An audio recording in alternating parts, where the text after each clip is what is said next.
Shalom, selamat pagi Bapak Ibu dan saudara-saudara sekalian. Puji Tuhan, pada pagi hari ini di minggu terakhir bulan Maret kita diberi kesempatan untuk beribadah bersama-sama. Dan ya Tuhan akan menolong ibadah kita pada pagi hari ini. Mari kita akan memuji, memuliakan Tuhan, bertemu dalam kasih-Nya.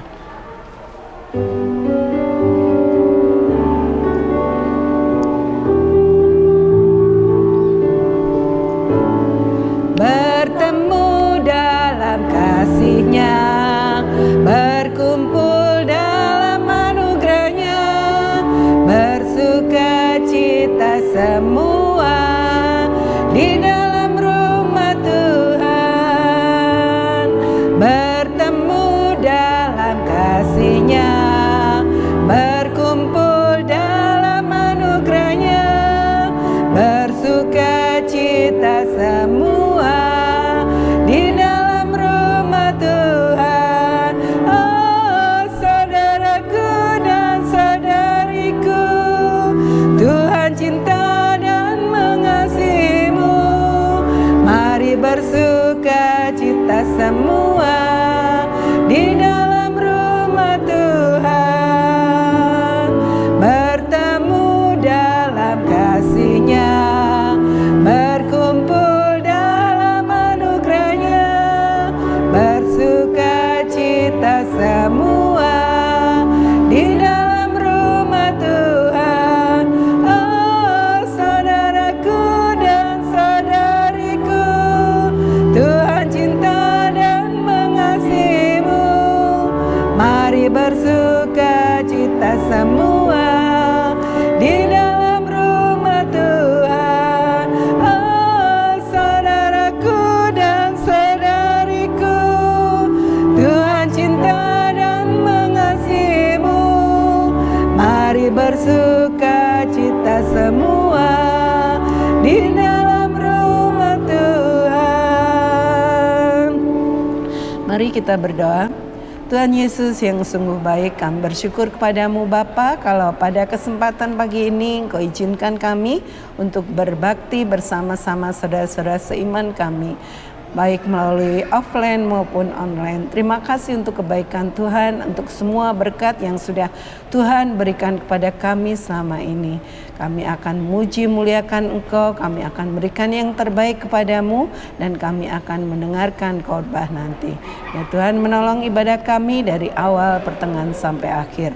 Terima kasih Tuhan Yesus, di dalam nama kami sudah berdoa dan bersyukur. Amin. Kita mempunyai seorang sahabat yang sangat baik. Sahabat kita adalah Yesus. Kita nyanyikan Sahabatku ya Yesus bersama-sama.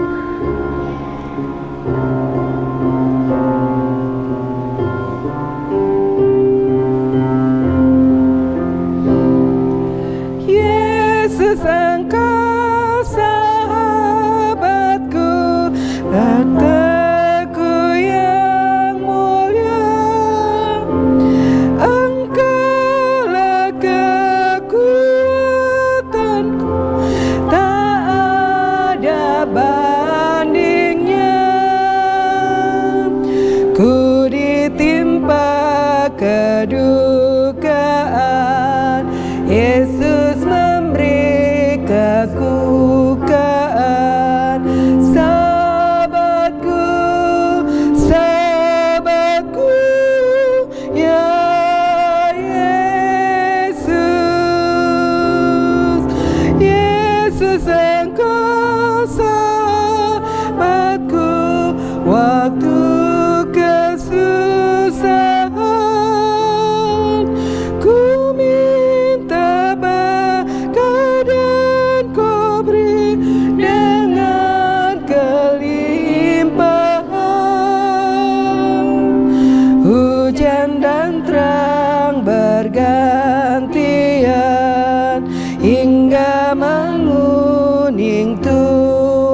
jaga tiap saat.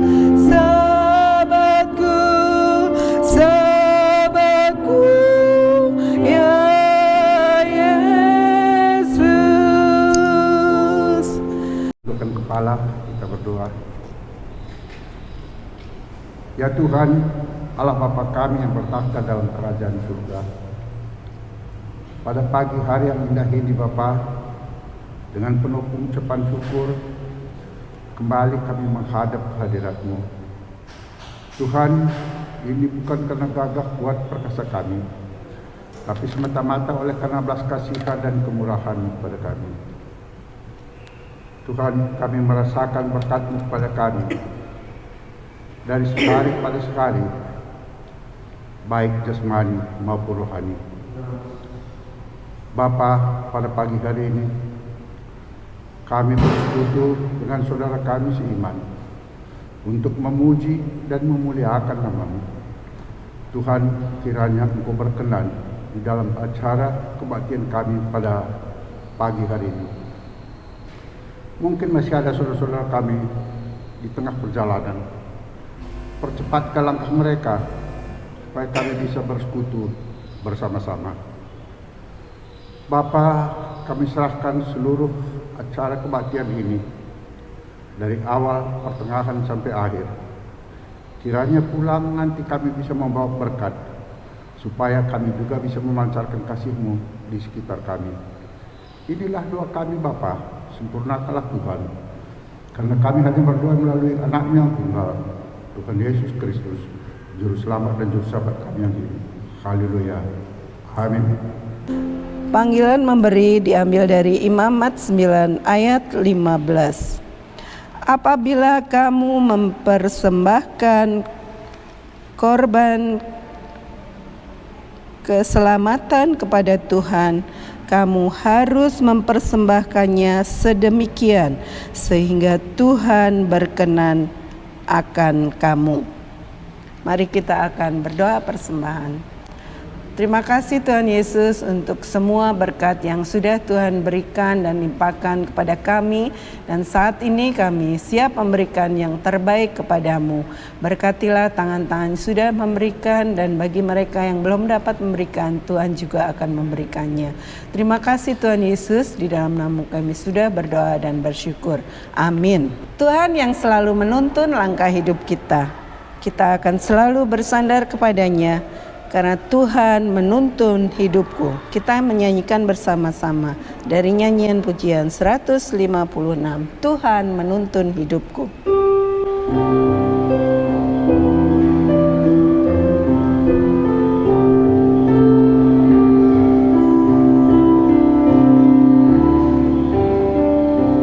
Tuhan menuntun hidupku. Sukacitaku, kemana saja jalanku, tangan Tuhan menuntunku. Di malam yang gelap benar, di taman indah dan segar, di teduh atau topan, penuntunku itu Tuhan. Tuhan menuntun hidupku, tangannya memegang teguh, hatiku berserah penuh. Tuhan menuntun hidupku.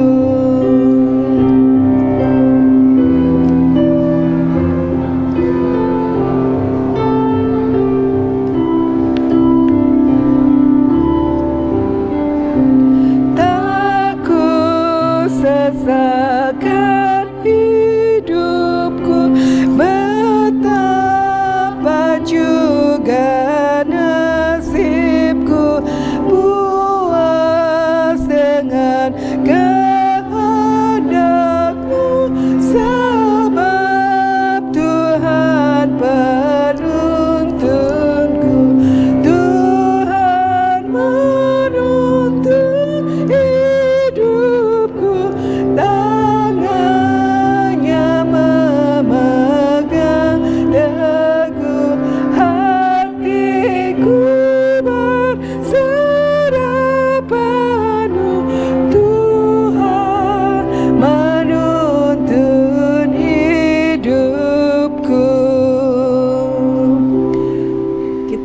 bersama-sama akan mendengarkan khotbah dari Pendeta Hasta Sitepung. Dalam tuntunan-Mu Tuhan kami merasa damai, kami tenang, kami tentram. Oleh sebab itu Tuhan, hari ini kami rindu Tuhan, tuntunan-Mu Tuhan dinyatakan bagi kami lewat kebenaran firman-Mu. Berbicaralah buat setiap kami Tuhan, supaya ketika kami meninggalkan ke tempat ini Tuhan, kami pulang dengan penuh kekuatan baru, pemulihan yang kami terima lewat kebenaran firman-Mu. Tuhan, berbicaralah lewat hamba-Mu yang sederhana ya Tuhan, yang tidak lebih dari anak-anak Tuhan yang ada di tempat ini. Kuasa urapan Tuhan mengalir di tengah-tengah kami, sehingga firman-Mu Bapa sungguh-sungguh boleh kami terima dengan baik. Terima kasih Tuhan, kami serahkan waktu dan kesempatan ini dalam pertolongan anak-Mu Yesus Kristus kami sudah berdoa. Amin. Silakan duduk Bapak Ibu. Salam, selamat hari Minggu buat kita semua. Oke.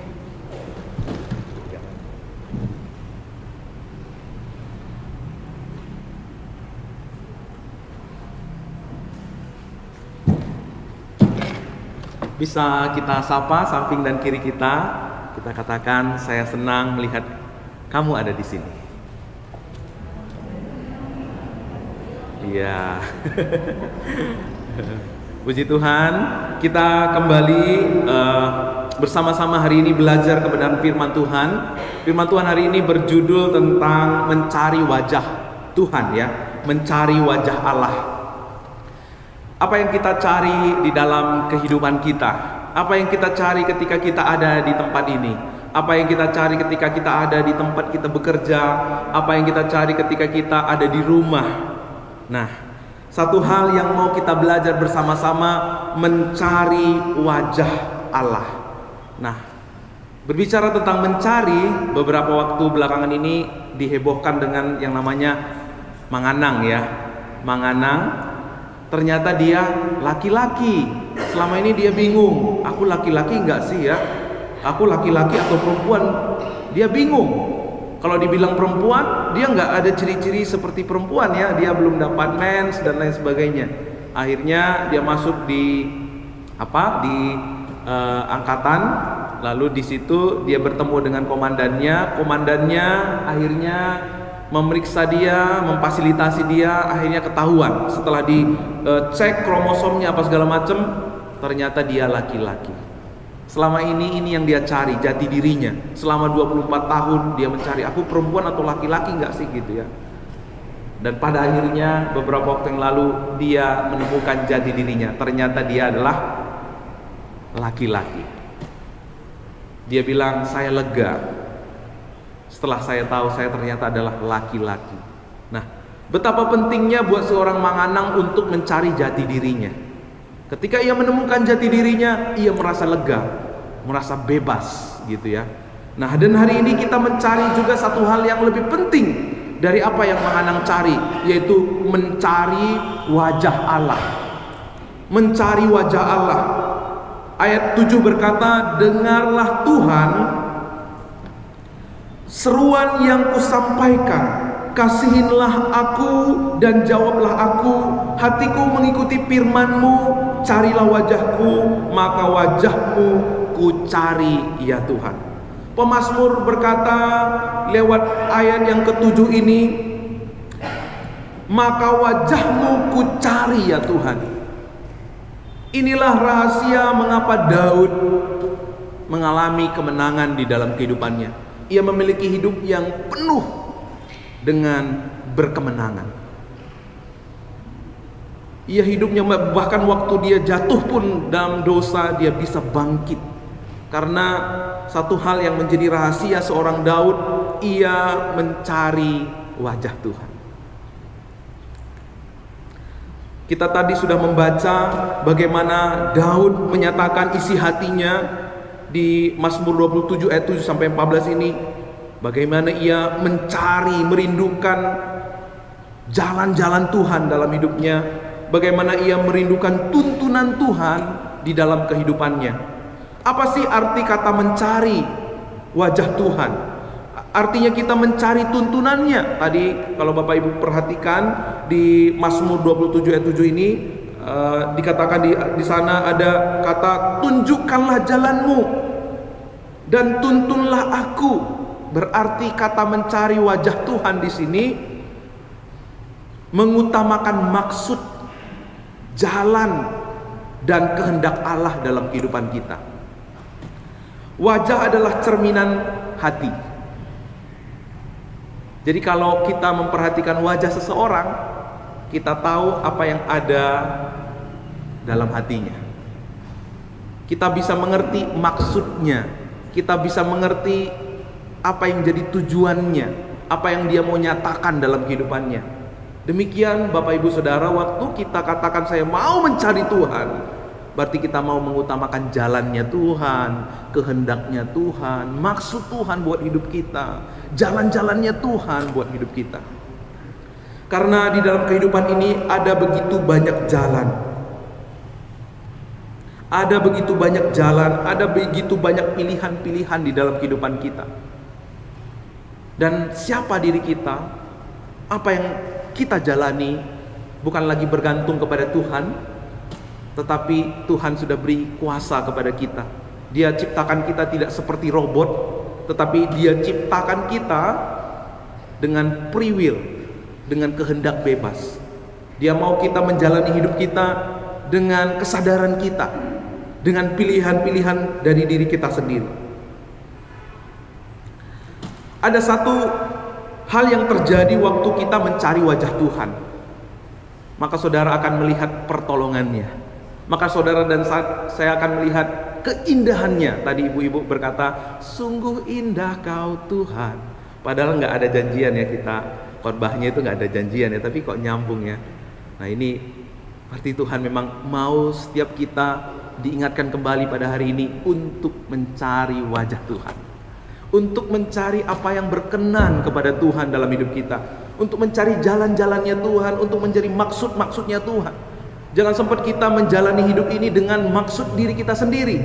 Jangan sempat kita menjalani hidup ini dengan standar manusia, dengan ukuran manusia, dengan apa yang ingin dicapai oleh manusia. Sebab kalau kita mencari apa yang dicari oleh manusia, maka kita serupa dengan dunia ini. Padahal Alkitab katakan, janganlah engkau serupa dengan dunia ini. Tetapi sesuatu yang berbeda akan terjadi waktu kita mencari wajah Tuhan. Kita akan menemukan keindahannya. Sungguh indah Kau Tuhan, penuh kasih dan sayang. Engkau menara kekuatan, Engkau tempat perlindungan. Kita akan menemukan kesembuhan, pemulihan waktu kita mencari wajah Tuhan. Makanya orang yang sudah bertemu dengan wajah Tuhan, orang yang sudah mengalami perjumpaan yang khusus dengan Tuhan, maka ia akan kecanduan untuk bertemu dengan wajah Tuhan. Sama seperti Musa waktu dia naik ke Gunung Sinai, dia bertemu dengan Tuhan. Lalu waktu dia turun dari Gunung Sinai, orang-orang lihat mukanya seperti apa? Bapak Ibu tahu? Mukanya bercahaya. Sama seperti seseorang anak muda baru ketemu dengan pacarnya, pasti mukanya berseri-seri. Waktu saudara dan saya bertemu dengan wajah Tuhan, wajah kita penuh dengan kemuliaan. Wajah kita berseri-seri, sebab kita menemukan keindahannya, kita menemukan kebaikannya, kita menemukan kasih-Nya yang begitu besar, sehingga apapun masalah di depan kita, sehingga apapun tantangan di depan kita, tidak bisa mencuri sukacita itu, tidak bisa mencuri, membuat kita kehilangan damai sejahtera dan sukacita. Karena itu saya katakan, orang yang mengalami perjumpaan dengan Tuhan akan kecanduan.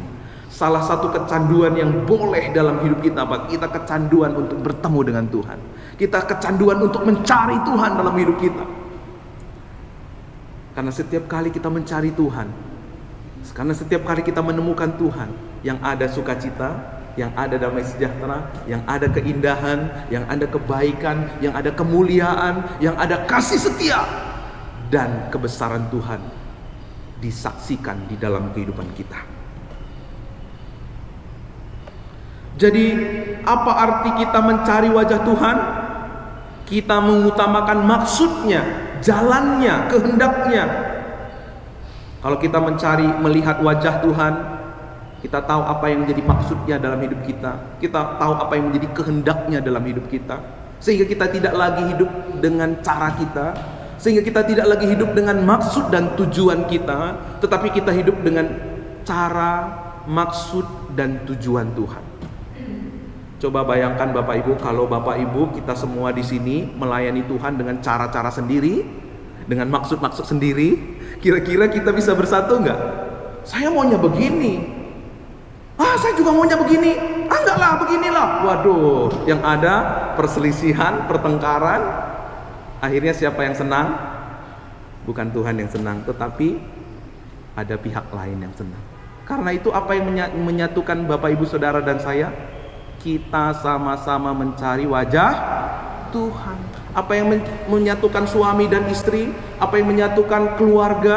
Sama-sama mencari wajah Tuhan. Sepakat. Apa yang Tuhan mau nih? Lewat apa yang kita sedang diperhadapkan kepada kita, apa yang Tuhan mau? Jalan apa yang harus kita tempuh? Apa maksudnya? Sudah sesuai belum dengan maksud Tuhan? Sudah sesuai belum dengan tujuan dari Tuhan? Sehingga gereja kita, keluarga kita, hidup kita selalu akan selaras dengan apa yang Tuhan mau. Yang terjadi sering apa Bapak Ibu? Bukan mencari wajah Tuhan. Yang sering terjadi apa? Mencari tangan Allah. Ya. Mengapa kekristenan tidak berubah? Kemarin kita belajar kenapa kekristenan nggak berubah. Alasannya apa? Karena tidak mengenal Allah. Hari ini kita belajar kenapa kekristenan nggak berubah. Sudah puluhan tahun melayani Tuhan, sudah puluhan tahun menjadi orang Kristen, tetapi kenapa hidupnya tidak berubah? Karena selama ini yang dicari bukan wajah Tuhan. Selama ini dicari apa? Tangan Tuhan. Salah mengerti dengan maksud, dan salah mengerti dengan maksudnya mengikut Yesus. Buat dia mengikut Yesus itu mengharapkan berkat, mengharapkan pertolongan, mengharapkan perlindungan dari Tuhan. Jadi kalau kita datang kepada Tuhan dengan mengharapkan tangan Tuhan, berarti kita hanya mengharapkan berkat-berkat saja.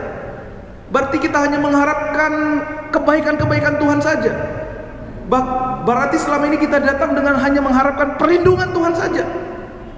Makanya zaman Amos, mereka memberhalakan berkat-berkat itu sendiri.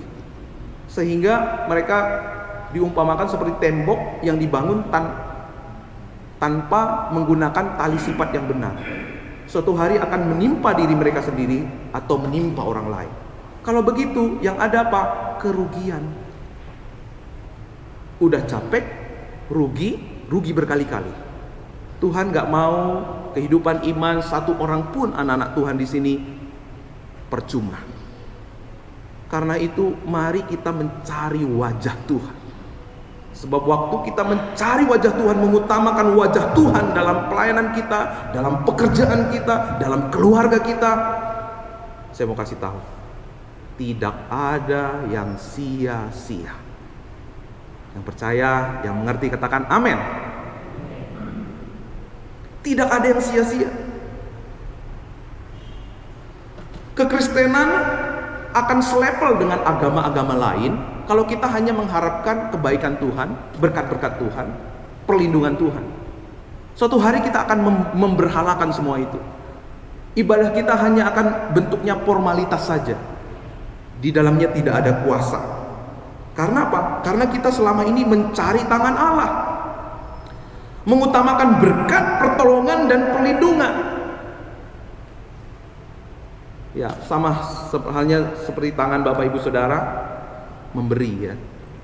Kalau mengharapkan tangan Tuhan berarti hanya mengharapkan pemberiannya Tuhan. Apa yang kita bisa terima dari Tuhan. Waktu kita beribadah, waktu kita melakukan firman, yang ada dalam pikiran kita, yang ada dalam otak kita, apa yang aku dapat ya?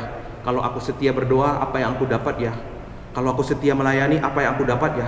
Kalau aku berbuat baik kepada si Anu, kepada si B, si C, apa yang aku dapat ya? Sehingga waktu saudara dan saya tidak melihat apa yang saudara terima tidak seperti yang kita harapkan, saudara akan kecewa dengan Tuhan. Saudara akan mengutuki Tuhan. Saudara akan capek sendiri. Lalu saudara mulai mundur dari panggilan Tuhan. Karena itu ada panggilan, ada kesempatan, ada hak yang istimewa yang Tuhan berikan buat kita, yaitu apa? Mencari wajah Tuhan. Boleh tepuk samping kiri dan kanannya, ayo carilah wajah Tuhan. Agak keras sedikit supaya bangun ya. Cari wajah Tuhan gitu ya. Kita harus mencari wajah Tuhan, bukan tangan Tuhan. Kalau kita mencari wajah Tuhan, maka tangannya akan mengikuti. Betul nggak? Kalau orang tuanya disenengin ya, apapun pasti dia kasih kepada anaknya. Kalau kehidupan kita seturut dengan kehendak Tuhan, saudara, kadang-kadang kita nggak perlu minta berkat. Kadang-kadang kita nggak perlu minta perlindungan, itu otomatis. Karena ada kebenaran yang ada pada kita. Kebenaran itu otomatis menjadi perlindungan buat kita. Karena kebenaran tetaplah kebenaran. Kebenaran nggak bisa diganggu gugat. Orang yang hidup dalam kebenaran tidak bisa diintimidasi oleh kuasa kegelapan. Karena kebenaran akan memerdekakan kita. Makanya Alkitab katakan, kamu akan mengetahui kebenaran, dan kebenaran itu akan memerdekakan kamu. Jadi ada pilihan buat kita hari ini, cari Tuhan atau cari tangan Tuhan. Ya, kalau ditanya setiap orang, seharusnya mana yang harus kita cari? Pasti Tuhan. Tapi sering sekali dalam praktek kehidupan sehari-hari, kita lupa akan hal ini. Iblis membelokkan kita untuk terbuai dengan berkat-berkat. Karena itu, mari kita akan memperhatikan kebenaran firman Tuhan hari ini, bagaimana supaya kita fokus hanya mencari wajah Tuhan. Ada lagu sekolah minggu, kalau ada Bapak Ibu yang masih ingat, bisa nyanyi bersama saya ya. Apa yang dicari orang? Yes. Apa yang dicari orang? Apa yang dicari orang siang, malam, pagi, petang? Uang bukan Tuhan Yesus. Padahal yang memberi uang, yang memberi berkat siapa? Tuhan Yesus. Tapi bukan berarti Bapak Ibu menurut saya, aduh, jadi kita setiap hari harus cari Tuhan, ada di gereja ini. Bukan gitu maksudnya. Kita tetap ada di pekerjaan kita tetap ada di aktivitas kita, tetapi yang kita cari apa? Wajahnya Tuhan. Jangan biarkan uang yang mengontrol hidup kita. Jangan biarkan uang yang mengendalikan hidup kita. Untuk sekian kalinya saya bilang, orang kaya yang sesungguhnya adalah orang yang bukan memiliki segala sesuatu, tetapi orang yang tidak dikuasai oleh segala sesuatu. Saat kapan kita menjadi orang yang tidak dikuasai oleh segala sesuatu? Saat kita mencari wajah Tuhan di dalam kehidupan kita. Saya senang sekali kalau jam doa itu ya,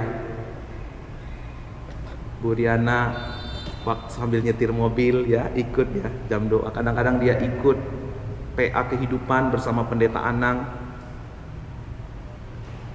Setiap kali ada kesempatan, mari kita gunakan waktu untuk mencari wajah Tuhan.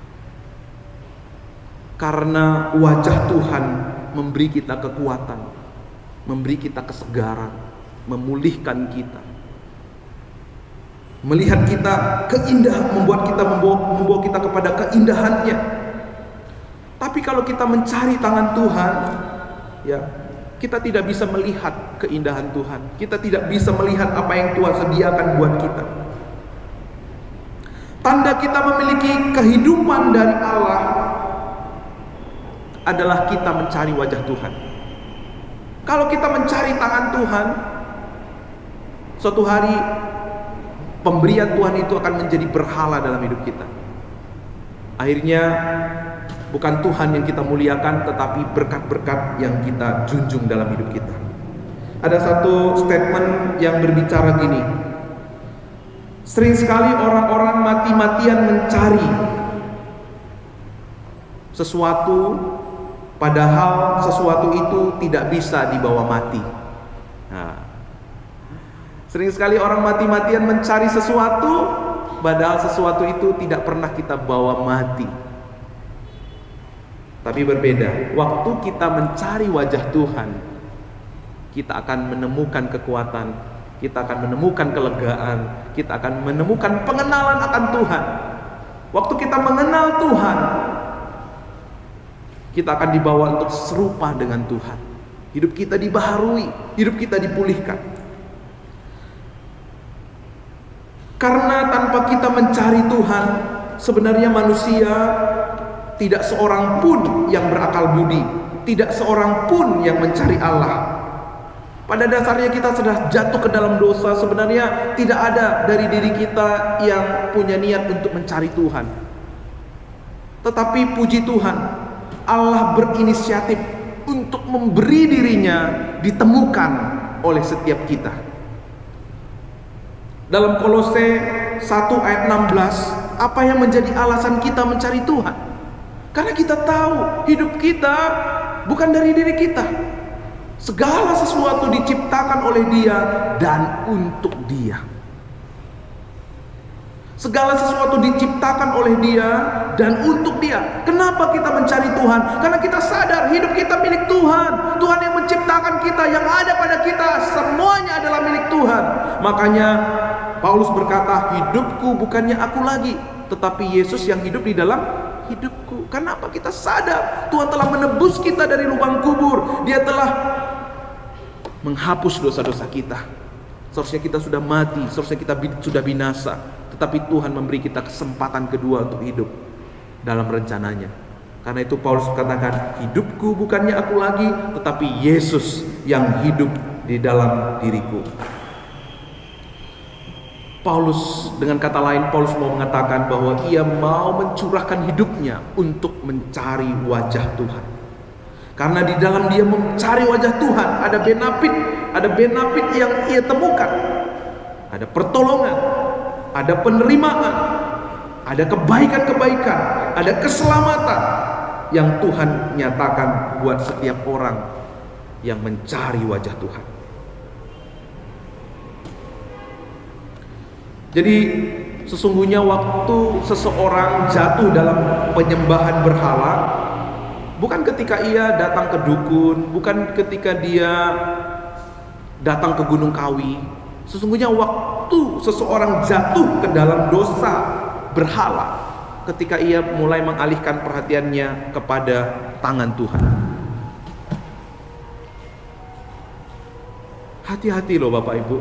Belum tentu waktu kita pasang salib di rumah kita, ada Alkitab yang bertumpuk di rumah kita, belum tentu kita bukan orang yang penyembah berhala. Kalau kita mengutamakan berkat, mengutamakan wajahnya Tuhan, itu sudah membawa kita kepada kehidupan yang berhala.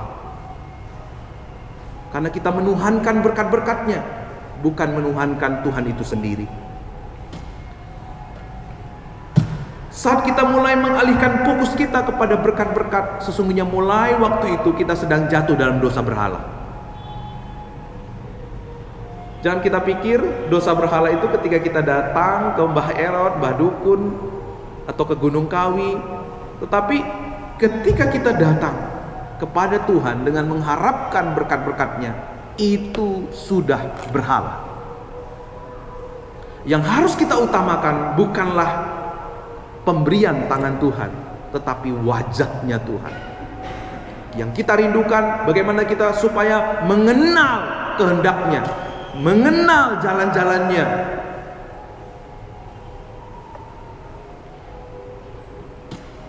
Karena waktu kita mengutamakan berkat, sesungguhnya waktu itu kita sedang hidup hanya sekedar beragama. Kita digerakkan oleh sesuatu dari luar diri kita, digerakkan oleh berkat, digerakkan oleh reward dan punishment tadi, bukan digerakkan oleh Tuhan. Misalnya Tuhan, saya mau memberi kepada orang jalanan supaya usaha saya diberkati. Ini kelihatannya rohani, tetapi di dalamnya bukan kehendak Tuhan. Karena kita memberikan sesuatu yang baik kepada orang lain bukan supaya kita diberkati, tetapi karena kita sudah diberkati. Karena Tuhan sudah menganugerahkan kita hidup yang kekal, memberi kita hidup yang baru. Sebagai ungkapan syukur kita, Pak, kita menyatakan kebaikan-kebaikan kita buat orang lain. Ya, kadang sering sekali iblis mengacaukan kita di sini, sehingga dalam ketidaksadaran seseorang ia sedang hidup dalam berhala. Nah, karena itu kekristenan yang seperti ini, kekristenan yang tidak punya dasar yang kuat. Sering kita menyerukan salam iman, iman yang tulus, ikhlas dan murni. Tapi kalau ada orang Kristen yang melakukan seperti ini, di dalamnya tidak ada kemurnian. Di dalamnya tidak ada kuasa. Iblis sering sekali menyeret anak-anak Tuhan masuk ke area ini, sehingga dalam ketidaksadarannya dia sebenarnya sudah terhilang. Karena itu kita belajar hari ini supaya kita benar sadar apa yang kita sedang jalani, apa yang sedang kita lakukan, semuanya itu didasari dengan pengenalan akan Tuhan, didasari dengan hati yang mencari wajah Tuhan, bukan mencari tangannya Tuhan. Kita melihat di dalam Keluaran 34 ayat 29, setelah Musa bertemu dengan Allah, apa yang terjadi? Keluaran 34 ayat 29 saya bacakan. Ketika Musa turun dari gunung Sinai, kedua loh hukum Allah ada di tangan Musa. Ketika ia turun dari gunung itu, tidaklah ia tahu bahwa kulit mukanya bercahaya karena ia telah berbicara dengan Tuhan. Ya, saya nggak bilang kalau kita ketemu dari Tuhan itu maka muka kita seperti lampu gitu ya. Tetapi udah pasti salah satu yang terjadi apa? Muka kita pasti berseri-seri. Karena apa? Hati kita lega ketika kita bertemu dengan Tuhan. Ketika kita tahu jalan-jalan Tuhan, ketika kita mengerti maksud Tuhan, itu yang membuat kita lega. Itu yang akan membuat kita kuat menghadapi setiap tantangan yang ada di depan kita.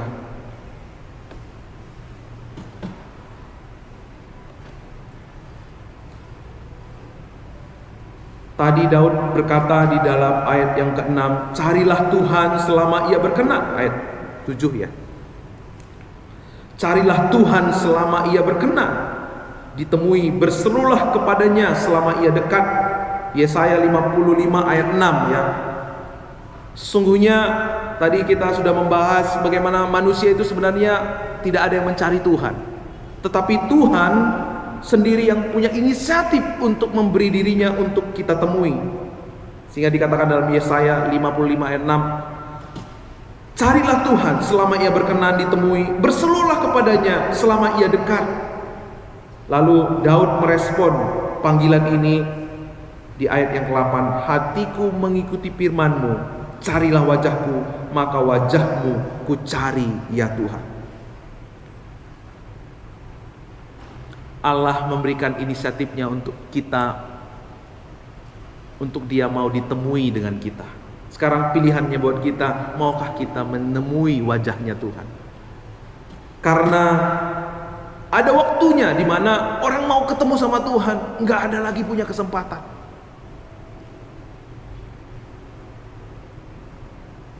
Ada waktu di mana Tuhan nggak mau lagi ditemui.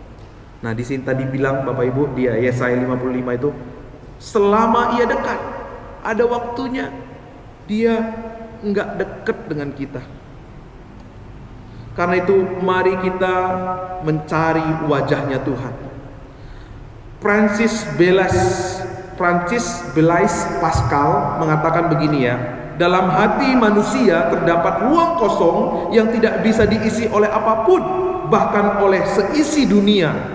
Karena ruangan yang satu ini hanya bisa diisi oleh Sang Pencipta kita. Seluruh dunia ini pun kita miliki, kita belum bisa merasa puas. belum bisa merasa puas. Karena ada rongga kosong dalam hati kita yang hanya bisa diisi oleh Sang Pencipta kita, Sang Penebus kita, yaitu Yesus Kristus. Karena itu waktu kita mengarahkan hidup kita untuk mencari Yesus, mencari wajah Tuhan, di situ kita akan menemukan kepuasan hidup yang sesungguhnya. Kita akan menemukan sukacita, damai sejahtera yang sesungguhnya. Nah, bagaimana cara kita untuk mencari wajah Tuhan? Saat kita pray, punya kehidupan flow, pray, listen, and obey, ya. Tadi apa yang dinyatakan oleh Daud di sini, dia mencari wajah Tuhan, dia berdoa, dia berseru kepada Tuhan.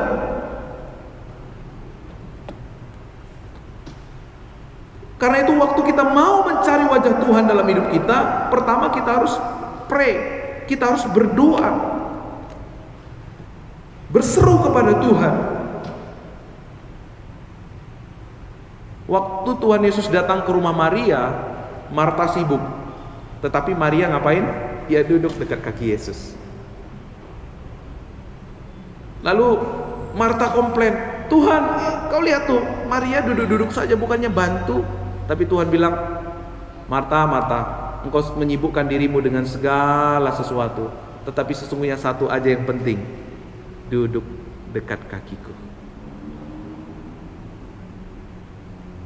Waktu Tuhan Yesus, sebentar lagi kita merayakan Paskah, waktu Tuhan Yesus hendak ditangkap, apa yang dia lakukan? Ia berdoa di Taman Getsemani. Ia mengutamakan hubungannya dengan Bapanya. Ia bertemu dulu dengan Bapanya. Jadi kita melihat apa yang menjadi prioritasnya Tuhan Yesus sendiri, bahwa ia sendiri mencari wajah Tuhan. Kalau Yesus sendiri mencari wajahnya Tuhan, maka terlebih saudara dan saya, kita pun harus mencari wajah Tuhan di dalam kehidupan kita. Yang selanjutnya, listen. Ayat yang ke-14, nantikanlah Tuhan, kuatkanlah dan teguhkanlah hatimu. Ya, nantikanlah Tuhan. Bagi seorang Daud, pilihan yang terbaik dalam hidupnya adalah menantikan Tuhan. Dengar apa yang Tuhan mau. Dengar apa yang Tuhan mau. Apa yang menjadi kehendak Tuhan, apa yang menjadi isi hati Tuhan. Karena sampai hari ini Tuhan berbicara kepada kita. Lewat apa Tuhan berbicara? Lewat orang tua kita, lewat firman Tuhan, lewat khotbah, lewat situasi, kondisi, keadaan. Tuhan berbicara kepada kita. Jadi kalau Tuhan berbicara kepada kita, bagian kita adalah mendengar. Roh Kudus akan bekerja lewat hati nurani kita untuk mendengar apa yang Tuhan mau. Apa yang Tuhan mau lewat pergumulan yang kita sedang hadapi. Apa yang Tuhan mau lewat berkat yang kita sedang terima. Apa yang Tuhan mau ketika kita dipertemukan dengan seseorang. Di balik itu ada maksud Tuhan, ada tujuan Tuhan. Waktu kita mendengar apa yang menjadi maksud Tuhan, itulah yang Tuhan mau. Sama seperti domba dan gembala, minggu yang lalu kita belajar, domba selalu akan mendengar suara gembalanya.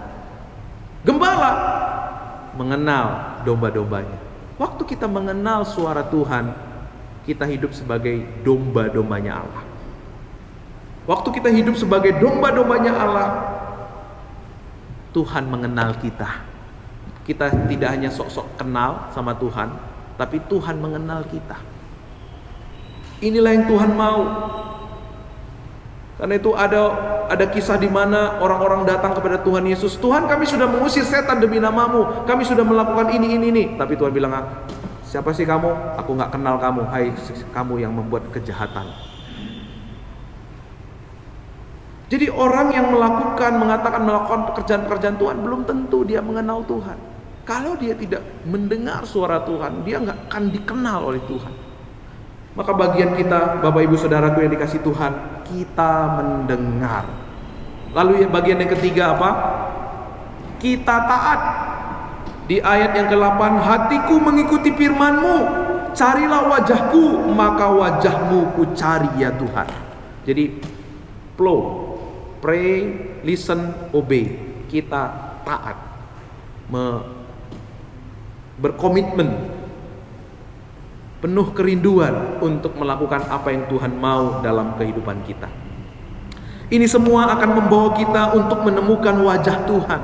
Ini semua akan membawa kita untuk mengenal Tuhan lebih dalam lagi. Ini semua akan membuat kita melekat dengan Tuhan. Jadi ada 3 minggu yang lalu saya juga sampaikan, waktu kita mencari wajah Tuhan, kita semakin mengenal Tuhan. Waktu kita semakin mengenal Tuhan, kita semakin mengasihi Tuhan. Waktu kita semakin mengasihi Tuhan, kita semakin melekat dengan Tuhan. Jadi betapa pentingnya kita hidup mencari wajah Tuhan, mengenal Tuhan, dan melekat dengan Tuhan. Karena lewat ini semua, kita akan melihat kemenangan yang Tuhan sediakan buat kita. Lewat ini semua kita akan melihat bagaimana rencana Tuhan dinyatakan di dalam kehidupan kita. Iman yang dikehendaki oleh Tuhan, iman yang sejati, iman yang bersandar kepada pengertiannya Tuhan, kepada kehendaknya Tuhan, kepada maksud-maksudnya Tuhan. Yang lebih penting dari sekedar kita taat, setia, yang lebih penting dari sekedar kita melayani Tuhan, kita mencari wajahnya Tuhan. Tadi kita sudah melihat bagaimana Yesus, ia datang dulu ke Taman Getsemani, ia berdoa, ia bertemu dulu dengan Bapaknya sebelum dia akan memberi dirinya, mempersembahkan dirinya untuk menjadi penebusan bagi dosa manusia. Kalau kita mencari wajah Tuhan, maka kesetiaan kita, ketaatan kita, sukacita kita bukan lagi berdasarkan situasi, kondisi, dan keadaan. Kenapa ketaatan sering sekali berdasarkan situasi, kondisi, keadaan? Kenapa sukacita, damai sejahtera sering sekali bergantung kepada situasi, kondisi, dan keadaan? Karena apa? Karena sering sekali kita bersandar kepada berkat-berkatnya Tuhan, kepada tangannya Tuhan, bukan kepada wajahnya Tuhan. Berkat-berkat itu sering sekali berubah-ubah, tetapi Tuhan tidak pernah berubah. Kalau kita berpijak, berdiri atas maksudnya Tuhan, kehendak Tuhan, jalan-jalannya Tuhan dalam hidup kita, kita akan berdiri dengan kuat. Kita bukan lagi berdiri dengan kekuatan kita, tetapi kita berdiri di atas kekuatan Tuhan yang tidak terbatas. Makanya kepada Simon Petrus berkata, kepada Tuhan Yesus berkata kepada Simon Petrus, Simon Petrus, di atas batu karang ini aku akan mendirikan jemaatku dan alam maut tidak akan menguasainya. Kapan itu terjadi? Saat kita mengenal Tuhan. Kapan kita mengenal Tuhan? Saat kita mencari wajahnya Tuhan. Waktu itu kita akan bertumbuh dalam pengenalan akan Tuhan. Inilah firman Tuhan buat kita semua, supaya kita mengalami setiap janji-janji Tuhan. Kita harus mencari apa? Wajahnya Tuhan. Amin. Mari kita tunduk kepala, kita berdoa. Tuhan, kami bersyukur buat firman-Mu. Kami diingatkan kembali Tuhan, bagaimana kami harus mencari wajah Tuhan dalam hidup kami. Biar ini menjadi prioritas di dalam hidup kami Tuhan, mencari wajah Tuhan. Ketika kami ada di jalan, ketika kami ada di kantor, ketika kami ada di keluarga kami, ketika kami ada di gereja ini Tuhan, ketika kami melayani Tuhan, kami mau belajar bukan mencari yang lain, tetapi mencari wajah Tuhan. Terima kasih Tuhan, hamba-Mu sudah selesai berkata-kata ya Bapa. Biar firman-Mu hari ini Tuhan boleh menjadi firman yang menjadi rema dalam kehidupan kami. Terima kasih Bapa untuk campur tangan Tuhan. Kami percaya Tuhan, firman-Mu tidak akan kembali dengan sia-sia. Kami mau belajar setiap hari Bapa untuk mencari wajah-Mu. Di dalam nama Yesus kami berdoa. Mulai hari ini kami mau katakan dalam hidup kami, untuk diri kami sendiri Tuhan, mencari mencari Engkau adalah prioritas yang utama dalam hidup kami. Mencari wajah-Mu, mencari jalan-jalan Tuhan, mencari kehendak Tuhan, mencari tujuan-tujuan Tuhan dalam hidup kami. Itu yang menjadi prioritas dalam hidup kami. Lebih daripada pelayanan yang Tuhan percayakan kepada kami, lebih daripada kesetiaan, lebih daripada berkat-berkat yang boleh kami terima dari Tuhan. Terima kasih Bapa buat firman-Mu hari ini. Materaikan dalam setiap hati kami Tuhan, supaya jemaat-Mu di tempat ini Tuhan hanya mencari wajah Tuhan.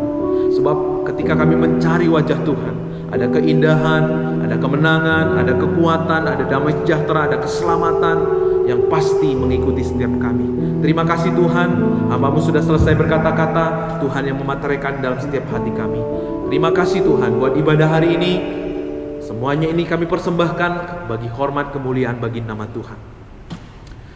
Berkati sepanjang minggu ini Tuhan kehidupan jemaat-Mu. Kami percaya perlindungan dan penyertaan-Mu mengiring setiap langkah kami. Setiap usaha, pekerjaan, baik sebagai pedagang, sebagai wirausahawan, sebagai karyawan, sebagai pegawai, Tuhan memberi hikmat, Tuhan memberikan tuntunan Tuhan yang sempurna, jauh dari segala bahaya, jauh dari segala sakit penyakit, ketika ada di jalan, ketika ada di dimanapun berada ya Tuhan, perlindungan dan penyertaan-Mu sempurna buat setiap kami ya Tuhan. Biarlah setiap perkataan kami boleh menjadi berkat, biar setiap apa yang kami lakukan semua berasal daripada Tuhan, semua yang apa yang kami boleh kerjakan semua berasal dengan satu kerinduan, yaitu menyenangkan hati Tuhan. Terima kasih Bapa untuk kasih setia-Mu.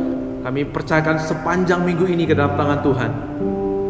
Kami boleh bertemu dengan orang-orang yang mengasihi Tuhan, yang baik. Kami boleh bertemu dengan orang-orang yang membutuhkan kasih Tuhan. Dan setiap orang yang bertemu dengan kami boleh mengalami kasih-Mu dalam hidup mereka ya Tuhan. Terima kasih Bapa. Dipuji dan ditinggikanlah nama-Mu. Berkati saudara-saudara kami yang belum bisa bergabung bersama kami hari ini, dimanapun mereka berada, biar Tuhan juga bawa mereka untuk senantiasa mendekat, melekat kepada Tuhan. Dengar doa kami ya Tuhan yang jauh dari sempurna ini, dan kami mau akhiri ibadah kami Tuhan pada kesempatan hari ini. Bapak Ibu Saudaraku yang dikasihi Tuhan, sebelum kita akan kembali ke tempat kita masing-masing, mari tengadahkan hati dan pikiran kita dan terimalah berkat dari Tuhan. Kiranya kasih dan anugerah dari Bapa Surgawi melingkupi seluruh kehidupan kita, melingkupi seluruh kehidupan jemaat Tuhan di tempat ini. Kemanapun saudara pergi, ada penyertaan, ada perlindungan, ada pertolongannya yang sempurna bagi setiap kita. Terimalah damai sejahtera, sukacita, dan perlindungan dari tempat yang maha tinggi dari hari ini, esok, dan sampai selama-lamanya. Haleluya. Amin.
Silakan duduk Bapak Ibu, bersatu di sejenak.